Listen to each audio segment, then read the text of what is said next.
श्री अचलेश्वर महादेव मंदिर प्रांगण में आयोजक लखन रोचवानी द्वारा आयोजित श्री शिव महापुराण कथा के दूसरे दिन पंडित कुलदीप शर्मा ने मौजूद श्रोताओं से क्या कहा, देखिए। हमारा साथ में जरूर जाएगा। जिस धर्म के करने के लिए हमने धन खर्च करो है, वो धन भी हमारा साथ में जाएगा। वो कर्म हमारा साथ चल करके और आगे भगवान का धाम में गवाही देगा। हाँ भगवान, इस व्यक्ति के आपने धन दियो तो इसने अपनी जिंदगी में इस धर्म का काम करके बिल्कुल आपका धन का सदुपयोग कर पाएगा। आए तो सब जाना है, सब जाएगा। कोई आगे नहीं रहो, कोई पीछे नहीं रहो है, सबकी जानो है। हमने संसार में दो प्रकार का लोग देखा है। एक भी जो आम का पेड़ बोई करके गया है, एक भी जो बबूल का पेड़ बोई करके गया है। आम का पेड़ बोने का बाद भले भी मर करके संसार में नहीं रहा, लेकिन जब जब उनका हाथ का लगाया आम का पेड़ की केरी कोई खाएगा, वो कहेगा नानी आज हम खेत पर गए थे और अपने खेत पर उस खेत की बिल्कुल बाउंड्री पर एक आम का पेड़ लगा था। नानी आज हमने आम खाया, हमारा मुंह बहुत मीठा हुआ। नानी क्या कहेगी, बेटा ये तुम्हारे नाना जी के बाप के बाप के बाप का हाथ का लगा हुआ आम था। हाँ, तो उनके मरने के बाद भी आज भी नाना जी की तारीफ निकल रही है जो वो आम का पेड़ बो करके गए हैं। और वहां अगर नाना जी को बावड़ियों बोल जाता और पांव में अगर कांटा चुभता, ये छोरा रोता रोता घर जाता कि भाई मारे गांव स्लेट लाग दे के यो लाग दे के, क्यों कि हमारे पांव में कांटो चुभी गयो। तो तू कहाँ गया था? वो अपना खेत का वहां बिल्कुल मोड़ पे एक बावलियों नहीं लगे रास्ता में। हाँ, उनको कांटो चुभ गयो। ए वो थारा नाना बाप का बाप की हांडी फूटी थी। मैं क्यों तो के काट दो, उनने नहीं काटने की उन्हें टाइम उन्हें तुरंत बोलो। हाँ, आम का पेड़ भी बबूल का पेड़ भी, दोनों बोने की शक्ति ताकत बुद्धि सब आपको भगवान ने दी है। अब बोने के बाद, हमारे मरने के बाद हमारे लिए ताली बजे कि हमारे लिए गाली बजे, ये हमारे ऊपर निर्भर करता है कि आपको कैसे जीवन जीना, आपको निर्भर करता है। चल गया रमेश जी प्रजापत, चल गई उनकी धर्म पत्नी जी, किस धाम में चल गया मालूम है कि भगवान ने उनके अपना यहाँ बिल्कुल बुलाया होगा। लेकिन आज उनका जाने का बाद भी सुखकाल की धरती की कथा अमर कर गया है। ये दो ही जना भगवान का सामने खड़ा होगा तो भगवान कहेगा, बेटा रमेश, हमारे सफर में तूने अपना जीवन में इतना अच्छा काम करके आयो। पैसों तो गौतमपुरा में बहुत सारे लोगों का पास कहाँ कितनों पड़े हुए है, लेकिन तूने अपना धन को उपयोग करो। तू अपना धन और पैसा के दही करके सुखताल की धरती पर कथा बचेगी, भगवान थारा घर खूब आनंद होगा। सबकी जानो संसार, लेकिन जाने का पहला यहाँ रह करके कई कर्म करके जानो है। इस पर हमारा जीवन निर्भर करे। भोले अब तक तो निवाले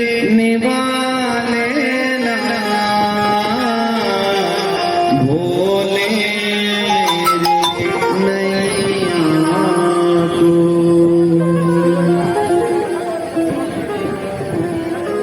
प्रभु तेरा द्वार न छो, तेरा द्वार न छोटे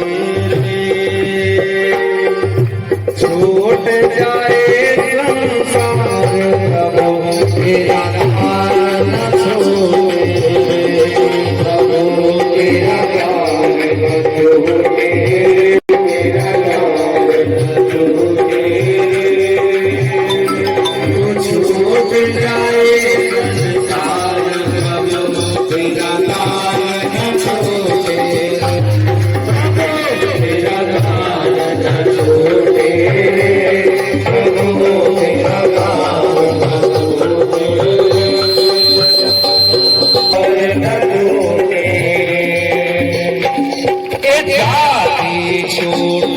पाती छोटे, साथी छोटे,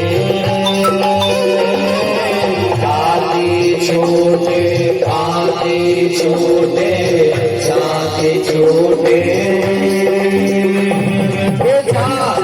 छोटे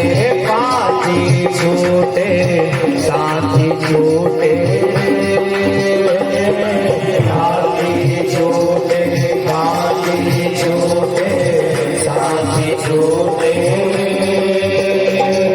छूट जाए जाने घर परिवार छूट जाए जाने घर परिवार छूट जाए जाने घर परिवार छूट जाए जाने घर परिवार तो मत छूटे प्रभु तेरा भाग न छूटे प्रभु तेरा भाग न छूटे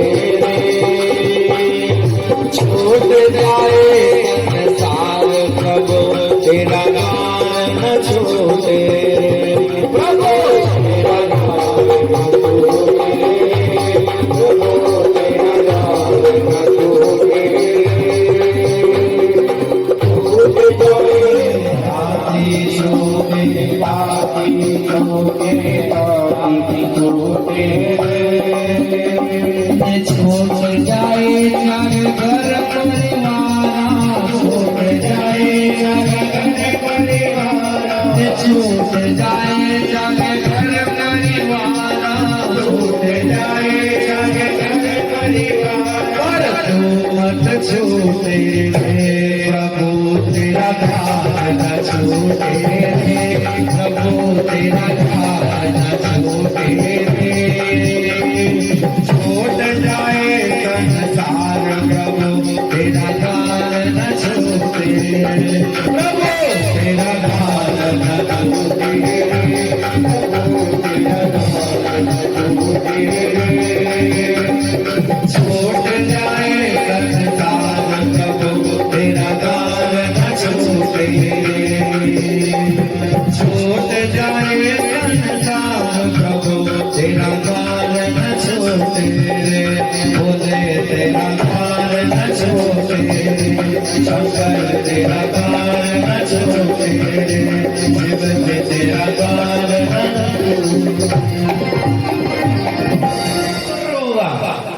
ये सुनियो कि भगवान प्रकट हो जाए तो ये नारद मांग ले कि भगवान हमारे इंद्रासन चाहिए। लेकिन नारद जी किसी इंद्रासन के लिए भगवान की तपस्या नहीं कर रहे थे गंगा नदी का किनारे बैठ करके। उनको तो बस मन लग गयो, गुफा देखी, गंगा को किनारो देखो तो भगवान भजन करने को मन लगे। इंद्र के यहाँ बात की समझा होगी। नारद इसलिए भगवान की भक्ति करने बैठे हुए कि जब भगवान प्रकट होएगा तो भगवान से प्रकट होकर के मांग लेगा कि हमारे इंद्र को सिंहासन दे दो। जाने करते हो तू देख करके उसकी भक्ति भंग कर, अगर उसकी भक्ति नहीं छिलेगा तो भगवान से मांग इंद्रासन मांग लेगा।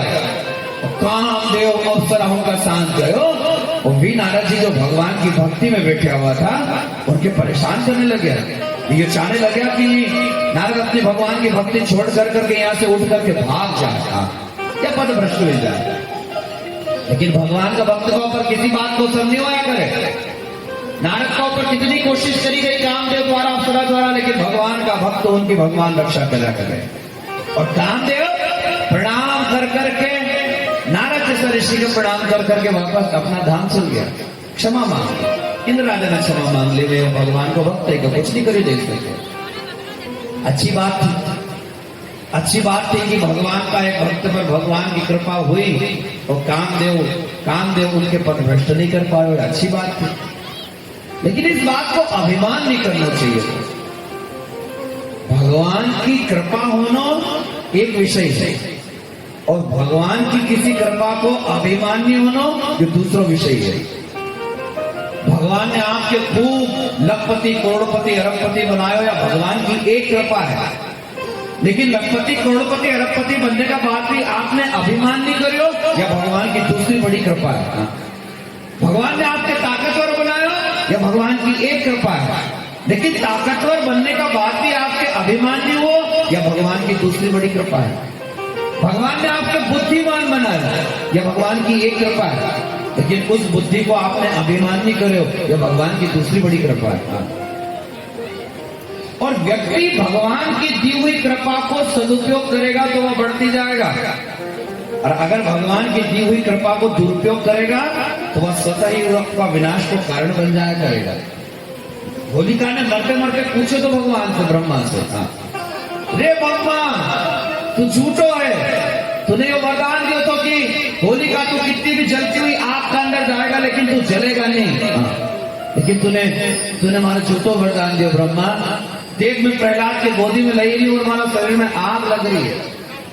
परेशान जब हुई थी तब इस बात की प्रार्थना कर ली गई थी कि मैं प्रार्थना करूं तो ये थारो बैठो हमारी गोदी में गई थे, मैं के अपनी गोदी में आग लगाई करके भस्म करके समाप्त कर दूंगा।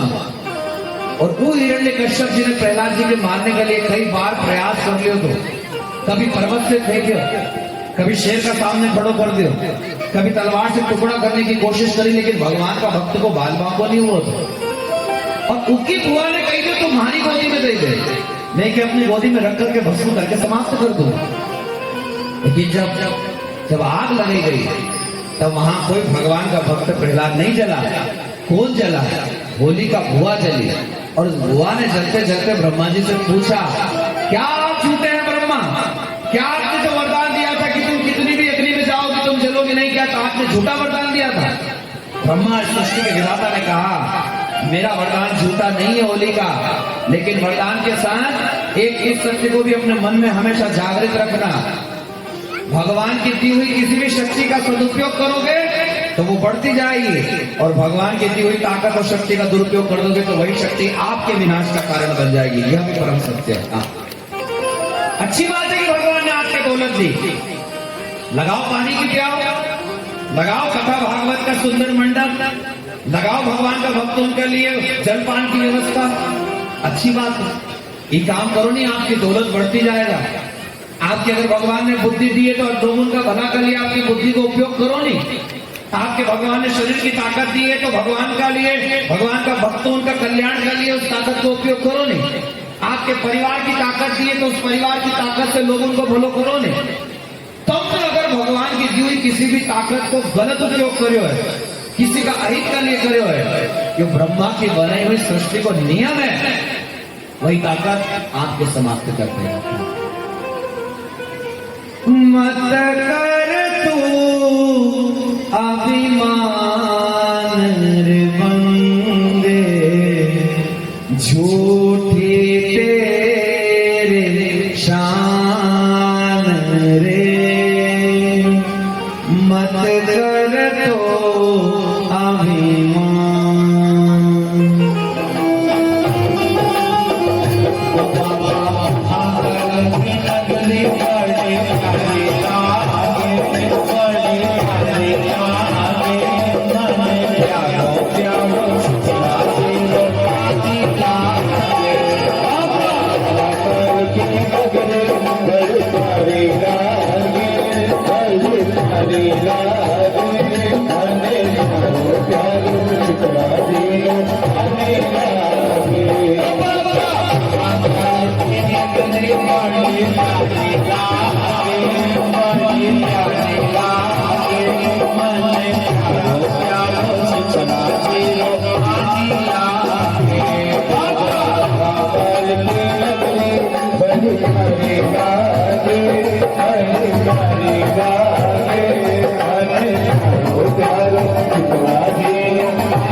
बार मौको आयो है कि महीनों कोई सो भी चलते रहो इन्हीं उकाला में बैठ करके जब इन्हीं भोलेनाथ की कथा सुनाए तो ये सावन को महीनों करते रहो बाप इकी इच्छा जो जैसो राके चाहेंगे जी राके राम चाहेंगे जी रहिए। अब बेचारों ने कूलर लगाया कि गर्मी नहीं चलेगा, भोलेनाथ ने तो तुम्हारा कूलर भले हटे लो वहां घर को कूलर चलते रहेगा ठंडो ठंडो। तो आनंद है शंकर भगवान भोले बाबा अक्षरेश्वर महादेव तो स्वयं को है हमारा गोटोपुरा को हमारी गोद में बैठ करके जो टूटी वाणी से कथा करामों को स्वीकार करके इन सब भक्तों का जीवन में आनंद करते भोले बाबा। तो कल शंकर जी की विवाह की कथा रहेगा और जिनके लाड़ा आड़ी से आनो है वे लाड़ा तरफ से आ जाओ, जिनके लाड़ी तरफ से आनो है वे लाड़ी तरफ से आ जाओ, कोई कहीं से भी आओ लाड़ो तो हमारे दो स्त्रियों मिलेगा। तो भगवान शंकर की बहुत सुंदर दिव्यमयी कथा शिव महापुराण में विवाह की है। अब भोले बाबा को विवाह होएगा, फिर धीरे धीरे शिव महापुराण में उनका घर संतान की कई कथा है। कार्तिकेय स्वामी को जन्म कैसे हुआ, भगवान का नाम त्रिपुरारी कैसे हुआ, ऐसी कई सारी भगवान शिव महापुराण की कथा उनको श्रवण करागा। जब हम महाकाल लोक में दर्शन करने के लिए जाएं तो वहाँ बड़ो तो महाकाल लोक का अंदर एक रथ बने हुए हैं और 3 बड़ा बड़ा मुंडा सामने हैं और भोले बाबा किसी विशेष रथ पर बैठ करके महाकाल लोक में दिव्य विग्रह का सामने उनको मान मर्दन कर रहा है। उनकी बहुत सुंदर कथा शिव महापुराण में है कैसे भोले बाबा त्रिपुरारी बने। जैसे हम 2 दिन से मूल शिव पुराण पे चल रहा ऐसे ही आगामी 5 दिन और मूल शिव पुराण की कथा अक्षरेश्वर की गोदी में बैठ करके हम सब लोग श्रवण कराना। आज द्वितीय दिवस की कथा के यही विश्रामदा एक संकीर्तन का साथ अच्युतम के श्लोक कराना और यह कथा में आपके 5वें या 6वें दिन सुनूंगा कि कैसे भोले बाबा का एक भक्त ने और कुछ भक्ति नहीं करी, भोले बाबा क्या सामने केवल नाच करके शंकर जी के प्रसन्न कर लियो। तो भोले बाबा की कथा में शिव जी का यहाँ दरबार में नाचने को बहुत महत्व है और जिनके शर्म आए कि हमारे शर्म आए गुरु जी हम भगवान का आए नहीं नाचने को कार्य कर सका तो भी पानी छोड़ करके जा दो कि जब तुम्हारा पोता पोती नाता नाती की शादी रहे तब तो मुझ नाच।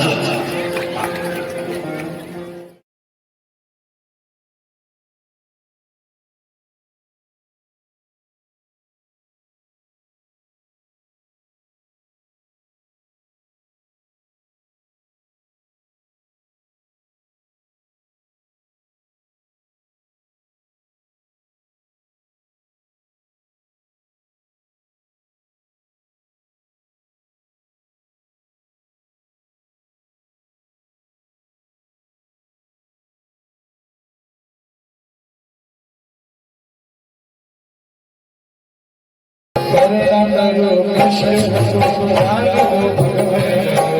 भव्य बसी नाम मेरे करुणा करो कृष्ण सुराग भव्य बसी नाम मेरे तो भगवान दर्द की दवा तुम्हारे पास है, दर्द की दवा तुम्हारे पास है।